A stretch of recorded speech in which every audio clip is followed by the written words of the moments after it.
Friends, welcome back to our channel. நம்ம சேனலை subscribe பண்ணாதவங்க சப்ஸ்கிரைப் பண்ணிக்கோங்க. மறக்காமல் லைக் பண்ணி சப்போர்ட் பண்ணுங்கள். நாளைக்கான எபிசோடில் என்ன நடக்குது பார்த்தீங்கன்னா, சரவணன் சிஸ்டர்கிட்ட எனக்கு சில டீட்டெயில்ஸ்லாம் வேணும், சிஸ்டர் பற்றி கொடுங்க அப்படின்னு வந்து சொல்லி கேட்பாங்க.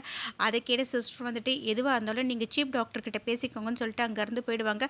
சரவணன் கார்த்திக்கிட்ட நீங்கள் கவலைப்படாதீங்க, நான் பார்த்துக்கிறேன்னு சொல்லிட்டு நேராக பார்த்தீங்கன்னா டீனை போய் மீட் பண்ணி அவர்கிட்ட இருந்து அந்த சிஸ்டர் பற்றின டீட்டெயில் எல்லாத்தையும் வாங்கிட்டு வந்து கார்த்திக்கிட்ட நான் எல்லா டீட்டெயிலும் வாங்கிட்டேன். ஒரு 5 பேர் தான் வந்துட்டு இன்னைக்கு லீவாக இருக்காங்க. அவங்கள போய் நம்ம விசாரிச்சா எல்லாத்தையுமே கண்டுபிடிச்சிடலாம் அப்படின்வாங்க. அதை கேட்டால் கார்த்திக் மொத்தம் 5 பேர் தான் ஒர்க் பண்ணுறாங்களா அப்படின்னு கேட்கும்போது, இல்லை இங்கே நிறைய பேர் ஒர்க் பண்ணுறாங்க, ஆனால் இன்னைக்கு 5 பேர் மட்டும்தான் வரவே இல்லை, அதனால் அவங்கள போய் நம்ம விசாரிக்கலாம் வாங்கன்னு சொல்லிட்டு அங்கேருந்து கிளம்பி போயிடுவாங்க.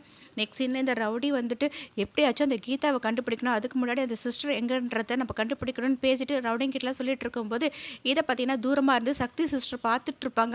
அவங்க அங்கேருந்து எஸ்கேப் ஆகலான்னு பார்க்கும்போது ஒரு கல் ஸ்லிப் ஆகிடும். அந்த சத்தம் கேட்டு உங்கா சக்தி சிஸ்டர் பார்த்துருவாங்க. ஓடி போயிட்டு அவங்கள பிடிச்சி இழுத்துட்டு வந்துட்டு ஒழுங்கு மரியாதையாக அந்த கீதா எங்கே இருக்கான்ற உண்மையை என்கிட்ட சொல்லு அப்படின்னு வந்து சொல்லுவாங்க. அதுக்கு சிஸ்டர் எனக்கு அவங்கள தெரியாது, அவங்க எங்கே இருக்காங்கன்னு அப்படின்னு வந்து சொல்லிட்டு இருப்பாங்க. அதை கேட்ட துங்கா வந்துட்டு ஒழுங்கு மரியாதையாக இப்போ நீ உண்மையை சொல்கிறியா, இல்லைன்னா நான் உன்னை என்ன பண்ணுவேனே தெரியாது, என்கிட்ட கீதாவை ஒப்படைச்சிட்டு போயிட்டே இரு அப்படின்வாங்க. அதுக்கு சிஸ்டர் வந்துட்டு அவங்க கீதாவே கிடையாது, அவங்க பேர் தீபா அப்படின்னு வந்து சொல்லுவாங்க.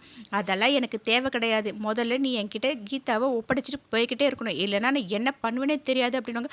உடனே சக்தி சிஸ்டர் மனசுக்குள்ளேயே எப்படியாச்சும் நம்ம இவன் கிட்ட இருந்து எஸ்கேப் ஆகணும், என்ன பண்ணுறதுன்னு யோசிச்சுட்டு அவங்க கையில் சிரஞ்சு இருக்கும் அந்த ஊசியை எடுத்து அப்படியே துங்காவோட கால்லேயே குத்திட்டு அங்கேருந்து ஓடி போயிடுவாங்க. ரவுடிங்கெல்லாம் ஓடி வந்துட்டு என்னாச்சுன்னு அப்படின்னு வந்து கேட்கும்போது, அந்த சிஸ்டர் நான் பிடிச்சிட்டேன்டா, என் கால்லேயே குத்திட்டு ஓடி போயிட்டா, அவள் இங்கே தான் ஓடி போயிருப்பா, நீ சீக்கிரமாக போயிட்டு எல்லாரும் தேடி கண்டுபிடிங்க அப்படின்னு சொல்லுவாங்க. ரவுடிங்க எல்லாருமே தேடி போவாங்க. பார்த்தீங்கன்னா இதை சக்தி சிஸ்டர் தூரமாக நின்று ஒரு இடத்துலேருந்து பார்த்துட்டு இருப்பாங்க. ரவுடிங்கெலாம் திரும்ப வந்து தூங்கக்கிட்ட அவன் எஸ்கேப் ஆகிட்டா, எங்கே போனான்னு தெரியவே இல்லை அப்படின்வாங்க. சரி வாங்கடா முதல்ல ஹாஸ்பிட்டலுக்கு போகணும் அப்படின்னு சொல்லிட்டு அங்கேருந்து கிளம்பி போயிடுவாங்க. நெக்ஸ்ட்ல பார்த்தீங்கன்னா கார்த்திக் சரவணன் 2 பேருமே அந்த சிஸ்டருங்க எல்லார் வீட்டுக்கும் போய் விசாரிப்பாங்க. அவங்க யாருமே இன்னைக்கு நாங்கள் டியூட்டிக்கு வரல அப்படின்வாங்க. கார்த்திக் சரவணன் கிட்ட என்ன சார் பண்ணுறதுன்னு கேட்கும்போது, ஒருத்தர் மட்டும் நம்ம இன்னும் விசாரிக்கவே இல்லை, அவங்கள நம்ம போய் மீட் பண்ணி பார்க்கலாம், ஆனால் அவங்களும் வரணும்னு சொல்லிட்டானா இந்த லிங்க்ல நம்ம போகிறது வேஸ்ட்டு, நம்ம வேற எதுனா தான் யோசிச்சு போகணும் அப்படின்னு சொல்லிட்டு இருப்பாங்க. சரி வாங்க போகலான்னு கார்த்திக் சொன்னதுக்கப்புறம் பார்த்தீங்கன்னா கரெக்டாக அந்த சக்தி சிஸ்டர் வீட்டுக்கு போயிட்டு கதவை தட்டுவாங்க. சத்தம் கேட்ட உடனே சிஸ்டர் வந்துட்டு என்ன இது, ஒருவேளை அந்த துங்காவோட ஆளுங்க தான் வந்திருப்பாங்களோ, நான் ஊசியால் குத்ததுனால ரொம்ப கொலவெறியில் வந்திருப்பானு யோசிச்சுட்டு கதவை ஓப்பன் பண்ணுவாங்க. கார்த்திக் தீபாவோட ஃபோட்டோ காட்டிட்டு இவங்களை இன்னைக்கு யாருன்னா வந்து கூட்டிகிட்டு போகிறத நீங்கள் பார்த்தீங்களா, உங்கள் பேர் சக்தி தானே அப்படின்னு விசாரிப்பாங்க. அதை கேட்ட உடனே சக்தி வந்துட்டு இவங்க நம்மளை பற்றின டீட்டெயில் எல்லாத்தையும் விசாரிச்சுட்டு தான் வந்திருக்காங்கன்னு யோசிச்சுட்டு, இல்லைங்க சார் நான் இவங்களை பார்க்கவே இல்லை, இன்னைக்கு நான் லீவ் அப்படின்னு வந்து சொல்லுவாங்க.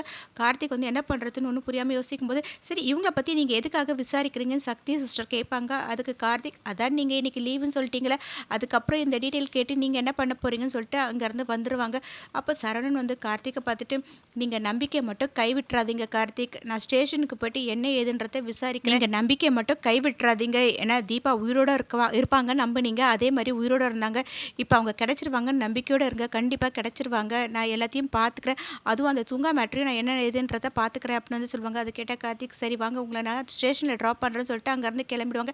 நெக்ஸ்ட் என்ன பார்த்தீங்கன்னா கார்த்திக் கோவிலுக்கு போவாங்க, சாமிக்கிட்ட வேண்டிப்பாங்க, தீபா உயிரோடு இருக்கணும்னு வந்து வேண்டிக்கிட்ட, அதே மாதிரி அவங்க உயிரோடு இருக்காங்க. இப்போ அவங்கள யார் கூட்டிகிட்டு போயிருக்காங்கன்னு தெரியவே இல்லை, அவங்களுக்கு எந்த ஒரு ஆபத்தும் இல்லாமல் நல்லபடியாக வந்து சேரணும், அதுக்கு நீங்கள் தான் துணையாக இருக்கணும்னு வேண்டிக்கிட்டு கீழே இறங்கி வரும்போது அந்த குட்டி முருகர் அங்கே இருந்துட்டு கார்த்திகை பார்த்துட்டு எப்படி இருக்கு அப்படின்னு வந்து விசாரிப்பாங்க. அப்போ கார்த்திக் வந்து என்ன எப்போ பார்த்தாலும் நீ தனியாக இருக்கேன், உன்னோட அப்பா அம்மாலாம் எங்கே அப்படின்னு வந்து விசாரிப்பாங்க. அதுக்கு அந்த சின்ன பையன் என்னோட அப்பா அம்மாலாம் பக்கத்தில் தான் இருக்காங்க. சரி கார்த்திக், நான் உன்னை திரும்ப பார்ப்பேன்னு நான் எதிர்பார்க்கவே இல்லை, நீ ஏதோ ஒரு பொருளை தொலைச்சிட்டுன்னு தேடிட்டு இருந்தல, அது உனக்கு கிடைச்சிருச்சா அப்படின்னு வந்து கேட்பாங்க.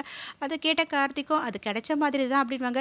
சரி கார்த்திக், நீ என்னை ஹோட்டல் கூப்பிட்டு போனது எல்லாமே என்னால் மறக்கவே முடியல, எனக்கு இன்னும் ஞாபகமாக இருக்குது, நம்ம 2 பேரும் ஃப்ரெண்ட் ஆகிட்டோம் தானே அப்படின்வாங்க. அதை கேட்ட கார்த்திக் ஆமாம் அப்படின்னு சொல்லிட்டு, சரிவா உன்னை கூப்பிட்டு போய் நான் ட்ராப் பண்ணட்டுமா அப்படின்வாங்க. அதெல்லாம் ஒன்றும் வேணாம், நம்ம இங்கே உட்காந்து பேசலாமான்னு சொல்லிட்டு 2 பேரும் உட்காந்து பேசிட்டு இருப்பாங்க. நெக்ஸ்ட் சீனில் பார்த்தீங்கன்னா சக்தி சிஸ்டர் மனசுக்குள்ளேயே நினச்சிப்பாங்க, எப்படியாச்சும் இவங்களோட ஃபேமிலி அவங்களோட ஹஸ்பண்ட் யாருன்றதை தேடி கண்டுபிடிச்சி அவங்கள கொண்டு போய் ஒப்படைக்கணும், இவங்களை கொண்டு வந்து அட்மிட் பண்ணவங்கள பற்றின டீட்டெயிலை விசாரித்தா எல்லாமே தெரியும், ஏன்னா இப்போ வந்துட்டு போனது கூட துங்காவோட ஆளுங்களாக தான் இருப்பாங்க, ஆனால் நம்மளாக தான் இந்த மாதிரி நினச்சிக்கிறோமான்றதை நம்ம கன்ஃபார்ம் பண்ணிக்கணும் அப்படின்னு சொல்லிட்டு வசந்தி சிஸ்டருக்கு கால் பண்ணிவிட்டு 2 பேர் இங்கே வந்தாங்க அப்படின்னு வந்துட்டு சொல்லிட்டு அது துங்காவோட ஆளுங்களாக தான் இருப்பாங்கன்னு நினைக்கிறேன், நானும் துங்கா கிட்ட மாட்டிக்கிட்டேன்டி, அவனை ஊசியால் குத்தி எஸ்கேப் ஆகிட்டேன் அப்படின்னு வசந்தி சிஸ்டரும் நல்ல வேலை பண்ண சக்தி, அவன் கண்ணில் மட்டும் மாட்டியிருந்தா என்ன ஆகிறது அப்படின்னு சொல்லுவாங்க. ஆமாண்டி, இவங்களையும் ரொம்ப நாள் நம்ம வச்சுக்க முடியாது, அதனால் அவங்கள கூட்டிகிட்டு வந்து அட்மிட் பண்ணாங்களா, அவங்கள பற்றின பற்றின டீட்டெயில் எதனா தெரியுமா அப்படின்னு சொல்லி கேட்பாங்க.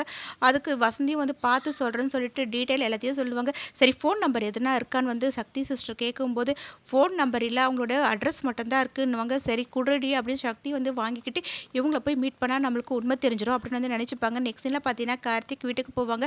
கீதா கார்த்திக் கிட்ட என்னாச்சு, தீபா பற்றின விஷயம் எதுனா தெரிஞ்சுதா அப்படின்னு வந்து கேட்பாங்க.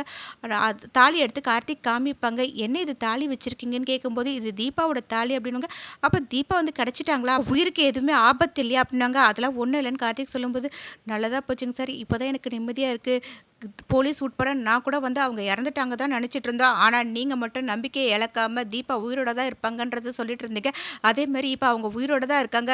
அதோட நீங்கள் அவங்க மேலே வச்சிருந்த காதல்னால தான் நீங்கள் தீபாவை உயிரோட கூட்டிகிட்டு வந்தால் வீட்டில் இருக்க எல்லாருமே சந்தோஷப்படுவாங்கல்ல, நீங்கள் மட்டும் வந்திருக்கீங்களே அப்படின்வாங்க. அதை கேட்டால் கார்த்திக் வந்து தீபா உயிரோட இருக்காங்கன்றது மட்டும் எனக்கு தெரியும். ஆனால் அவங்க இப்போ எங்கே இருக்காங்கன்னு தெரியல அப்படின்வாங்க. அதை கேட்ட கீதா வந்து என்ன சார் சொல்கிறீங்க, தீபா இருக்கிற இடம் உங்களுக்கு தெரியலையா அப்படின்னு வந்து கேட்பாங்க.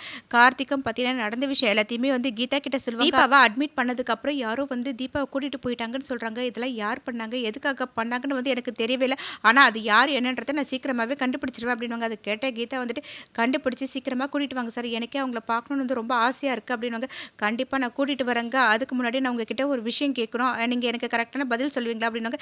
என்ன கேளுங்க அப்படின்னு வந்து கீதாவும் கேட்கும்போது, அப்போ கார்த்திக் வந்து துங்கான்றது யார் அப்படின்னு வந்து கேட்பாங்க. அது கேட்ட கீதா ஷாக் ஆகிடுவாங்க. இப்படி இந்த எபிசோட் எண்ட் ஆகும். நெக்ஸ்ட் எபிசோட என்ன நடக்கு தெரிஞ்சுக்க நம்ம சேனல் லைக் பண்ணி ஷேர் பண்ணுங்கள், மறக்காமல் சப்ஸ்கிரைப் பண்ணிக்கோங்க. தேங்க்யூ.